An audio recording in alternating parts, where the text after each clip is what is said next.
Bonjour et bienvenue au partage du mercredi soir. Là, vous avez sûrement déjà vu le titre de mon partage qui est en fait « Berceuse de mon fils ». Vous vous demandez sûrement où est-ce qu'il s'en va avec ça. Vous allez voir, tout va faire du sens à la fin.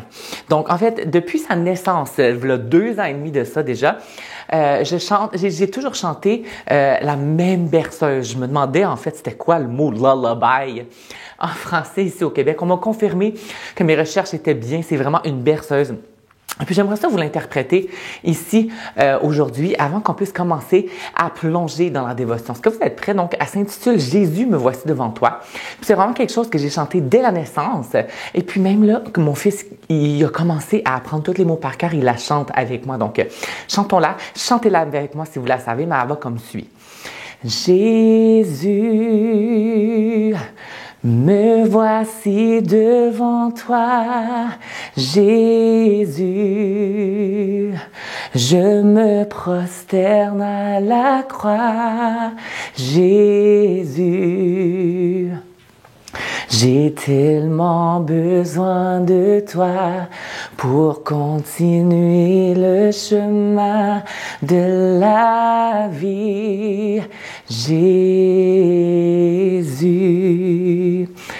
Fait que c'est la chanson que je chante depuis sa naissance. Et puis je me suis dit, je pense que ça serait bien qu'on puisse ensemble la décortiquer, pousser davantage ce que ça veut dire la chanson. Donc, on va y aller étape par étape. La première phrase nous dit « Jésus, me voici devant moi ». Puis là, si vous faites une recherche Google là-dessus, « Jésus, me voici devant toi » dans la Bible, il n'y a pas mot pour mot dans la Bible qui dit « Jésus, me voici devant toi ». Mais en fait, cette phrase reflète une attitude de soumission, d'obéissance ou même de disponibilité envers Jésus-Christ. Donc, à chaque fois qu'on dit, qu'on se présente et on dit « Jésus, me voici devant toi », c'est important qu'on puisse avoir une attitude de soumission, d'obéissance et de disponibilité pour dire « Jésus, je suis là pour toi ». On voit souvent des histoires dans la Bible, on va plonger, on voit dans Matthieu 8, 2 à 3, où est-ce qu'on parle de la guérison du lépreux qui nous dit « Et voici un lépreux s'étant approché, se prosternant », qui est une autre façon de dire « Je me voici devant toi », se prosternant devant lui et dit « Seigneur, si tu le veux, tu peux me rendre pur. » Jésus étendit, le toucha et dit « Je le veux, sois pur. » On voit dans une autre histoire qu'on parle de Ésaïe qui se met au service du Seigneur. On voit dans Ésaïe 6, 8 qui nous dit « J'entendis la voix du Seigneur disant, qui enverrai-je et qui marchera pour nous? Je répondis, me voici, envoie-moi. » On voit dans 1 Samuel 3, 10 où est-ce qu'on parle de l'appel de Dieu à Samuel. On la connaît l'histoire où est-ce que le Seigneur vint, il se tenait là et il appela comme les autres fois « Samuel, Samuel » et Samuel répondit « Parle, ton serviteur écoute. » Ou que ce soit pour l'histoire de la fille de Jairus dans Matthieu 9, 18, qui nous dit « Tandis qu'il leur adressait ces paroles, voici un chef arriva, se prosterna devant lui et dit « Ma fille est morte. Et il y a un instant de cela, mais viens, impose-lui les mains et elle vivra. » Dans ces versets, les gens se présentent devant Jésus avec une attitude de respect, d'humilité ou de désir, exprimant leurs besoins de son aide, de sa guérison, de sa direction ou de sa force. Alors, peu importe la situation que tu vis présentement, que tu veux une guérison, que tu vas avoir une crise identitaire, tu ne sais pas ce que tu veux faire de ta vie, que tu te cherches, que tu veux essayer de trouver qui tu es. Peu importe ta situation, je t'invite là où tu es à te présenter devant Jésus. Ne perds pas de temps, vas-y tout de suite, il y a la réponse à tout. Arrête de chercher à droite, à gauche et présente-toi devant ses pieds. Donc Jésus, me voici devant toi. Je suis là, Jésus. Mais ça n'arrête pas là. Deuxième étape, ça dit, Jésus, je me prosterne à la croix.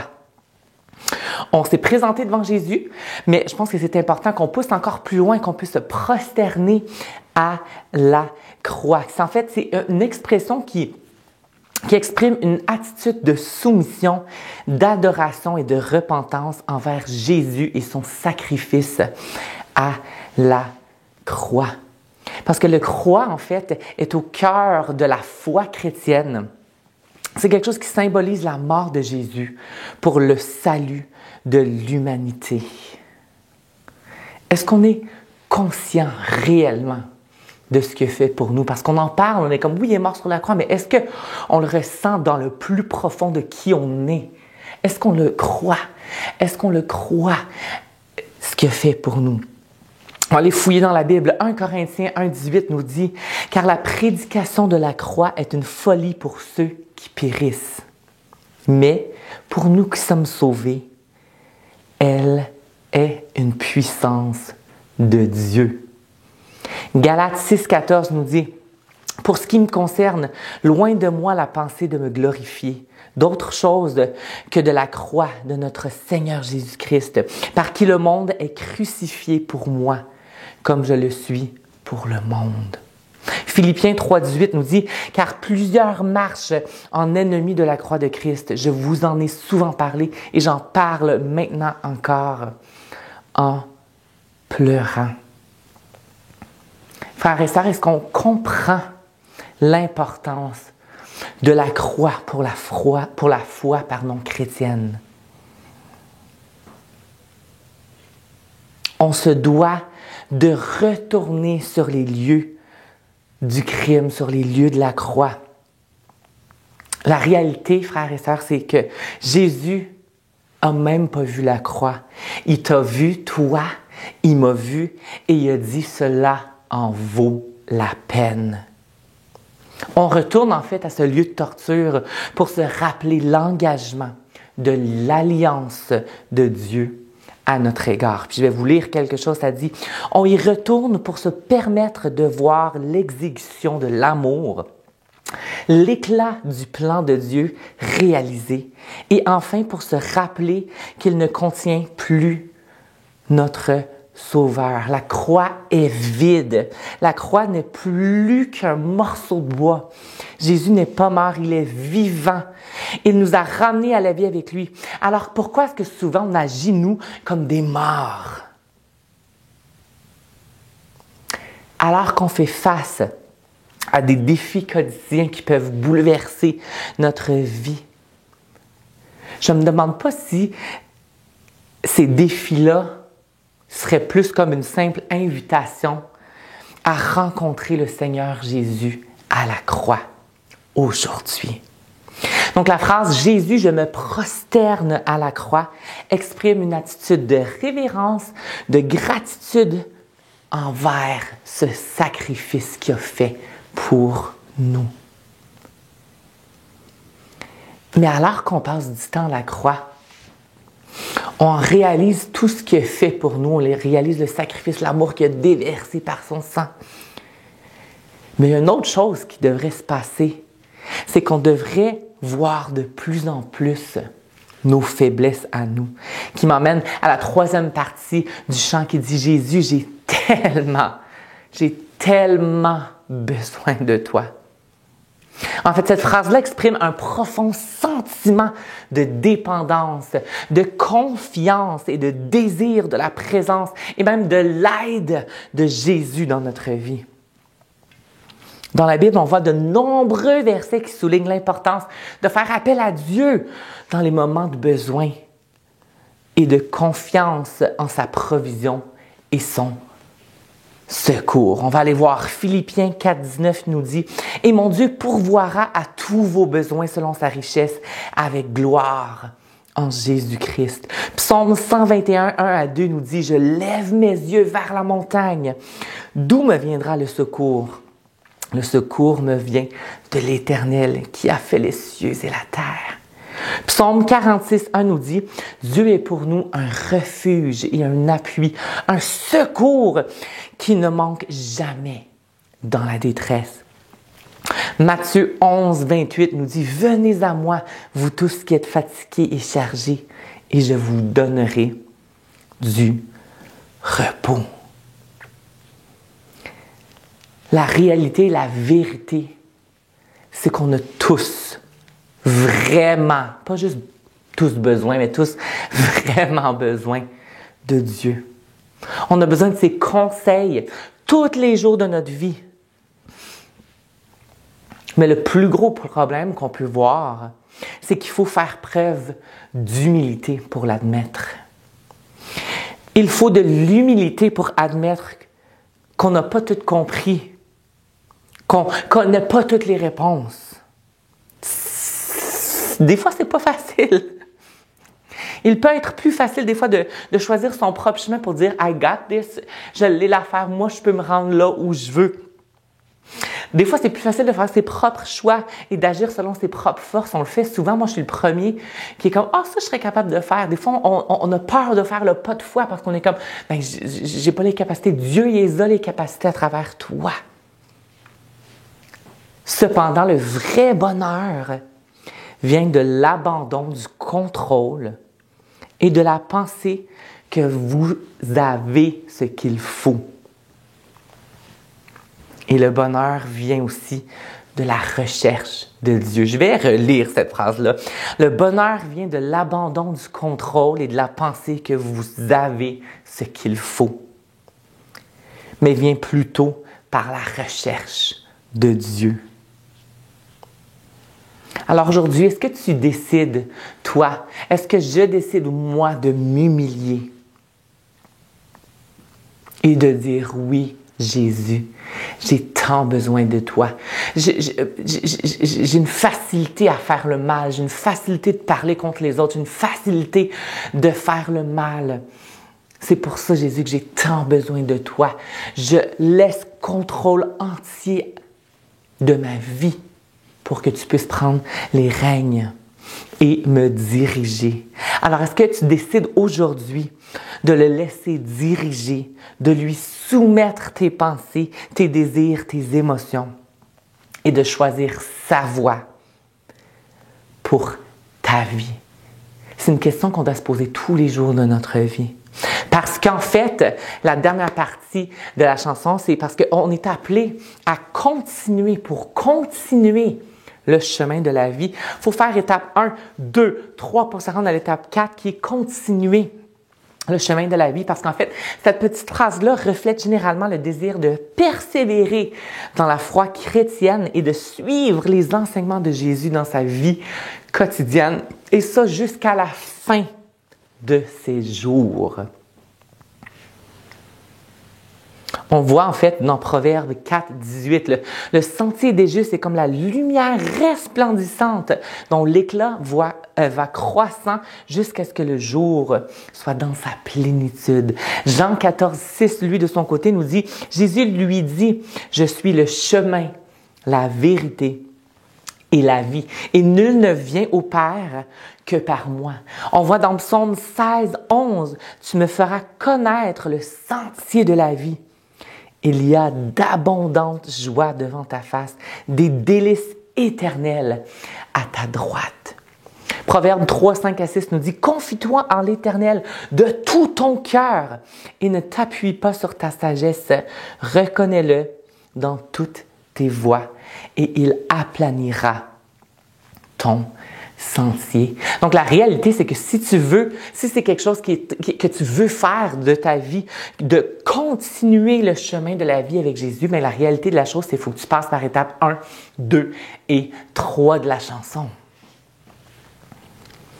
Puis les versets qu'on vient de lire soulignent l'importance, en fait, de marcher dans les voies de Dieu, de suivre Jésus comme guide et modèle et de faire confiance à Dieu dans toutes les circonstances de la vie. En continuant le chemin de la vie, selon la Bible, on cherche à vivre en accord avec les principes et les valeurs enseignées par Dieu, ce qui conduit à la plénitude de la vie et une relation profonde avec lui. Jésus, me voici devant toi. Jésus, je me prosterne à la croix. J'ai tellement besoin de toi pour continuer le chemin de la vie. En conclusion, en fait, la Bible nous enseigne que persévérer dans la foi et continuer le chemin de la vie, même lorsque cela est difficile, est une partie essentielle de la vie chrétienne. Frères et sœurs, il faut garder notre confiance en Dieu. Il faut s'encourager les uns les autres à se présenter devant Jésus avec humilité, à lui exprimer nos besoins et à nous prosterner à la croix, reconnaissant l'immense sacrifice qu'il a fait pour nous. Est-ce qu'on est prêt à faire ces 4 étapes-là, ce chant qui est si simple? Est-ce qu'on est prêt à mettre en pratique ce chant dans notre vie? Je voulais faire quelque chose d'un peu différent parce que souvent, on chante les chants parce que c'est une belle mélodie, c'est beau, c'est le fun. Mais le fait de faire étape 1, 2, 3, 4 pour qu'on puisse continuer en tant que frères et sœurs de cheminer avec Dieu jusqu'à la fin de notre vie. Mais est-ce qu'on est prêt à dire « Jésus, me voici, envoie-moi. Je suis là, Jésus, qu'est-ce que tu veux de moi? » Est-ce qu'on est prêt à faire ce pas de foi-là? Est-ce qu'on est prêt à faire Jésus, ce que tu as fait à la croix, je veux le comprendre encore plus. Je veux encore plus tomber en amour avec toi pour ce que tu as fait pour moi. Est-ce qu'on est prêt à dire, Jésus, je suis tellement sale, je suis tellement pas bon que j'ai tellement besoin de toi parce que je peux pas y arriver. Peu importe ta situation, si tu es père, mère de famille, si tu as de la difficulté, peu importe ce que tu vis, est-ce qu'on est prêt à dire, Jésus, j'ai juste besoin de toi? Faut pas avoir honte. On a tous besoin de lui. Si on fait ces étapes-là, je peux vous garantir, si on les fait de façon quotidienne, bien sûr, qu'on va continuer le chemin de la vie avec lui, parce que c'est sûr qu'il marche avec nous, qu'il peut même nous prendre dans ses bras des fois pour nous emmener parce qu'on va être trop faible. Mais il va faire ce chemin-là avec toi et avec moi. Alors, avant qu'on aille au chant, je pense que ça serait bien qu'on puisse le rechanter ensemble une dernière fois pour qu'on puisse vraiment s'imprégner de ce chant, puis dire, oui Jésus, je veux que ce soit un chant qui représente ma vie. Alors, chantez-le avec moi si vous le connaissez. Jésus, me voici devant toi.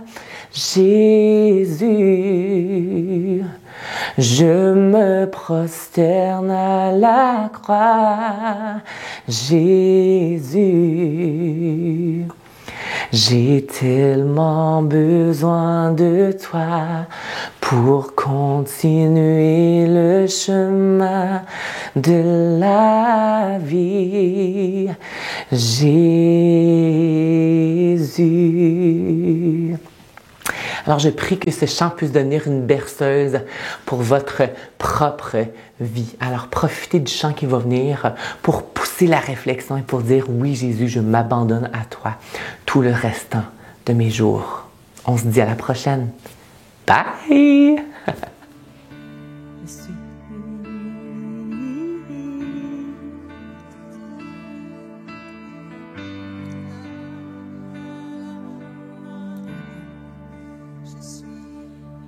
Je suis émerveillée devant ta sainteté.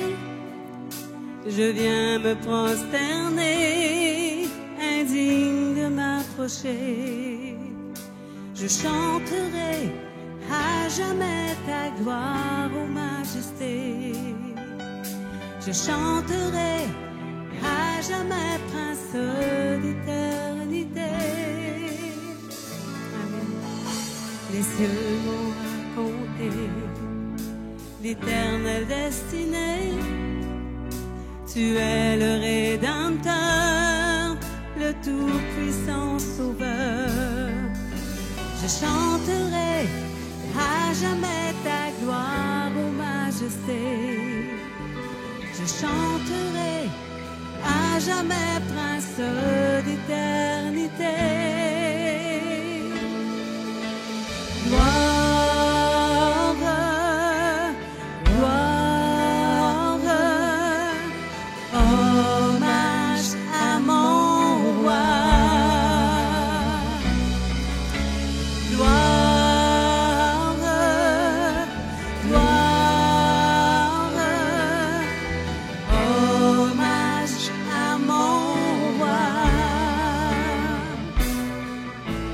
voile est déchiré, je peux m'abandonner, une brèche dans le ciel pour la vie éternelle.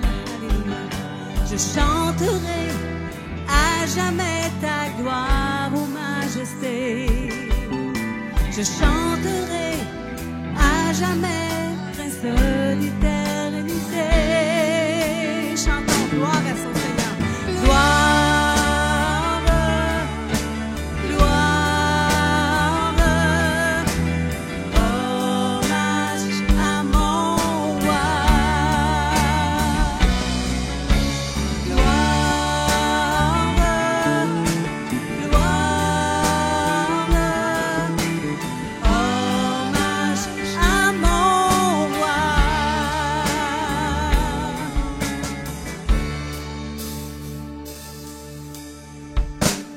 Amen, merci Seigneur. Gloire, gloire, hommage à mon roi.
Oh, il est grand notre Dieu.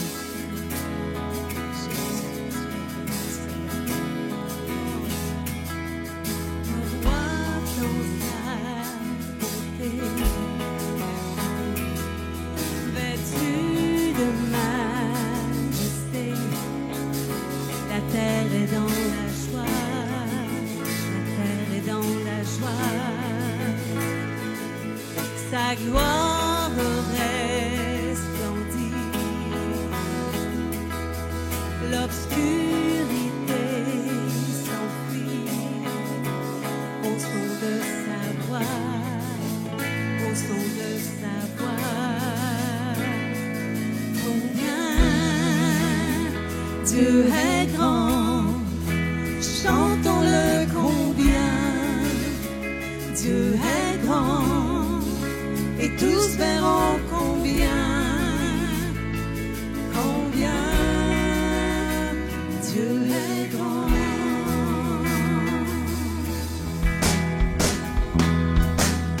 Car d'âge en âge il vit, le temps lui est soumis. Commencement et fin, commencement et fin. S'il est